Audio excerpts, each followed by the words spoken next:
আসসালামু আলাইকুম সম্মানিত শ্রোতৃবৃন্দ।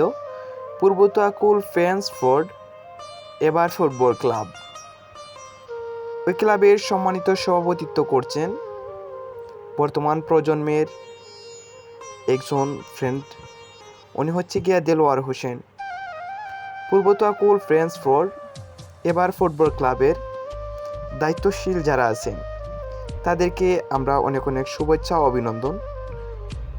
ওদের উদ্যোগে আসলে পূর্বতাকুল ফ্রেন্ডসফোর্ড এবার ফুটবল ক্লাবের উদ্যোগে আসলে ওদের নীতি নৈতিক আদর্শতায় আমাদের দেশ এই প্রজন্ম উঠে দাঁড়াতে পারবে, সেটা আমাদের জন্য গর্ববোধের। আমরা মনে করি যে পূর্বতাকুল এইরকম একটা ক্লাব হয়েছে এই ইউনিয়নের এই ওয়ার্ডের ৮ নং ওয়ার্ড। আসলে এটা হচ্ছে গর্বের বিষয়। আমরা যারা প্রবাসী আছে তাদেরকে আমি বিশেষ করে এই ভিডিওর মাধ্যমে আহ্বান করব যে আপনারা মনোযোগ দিয়ে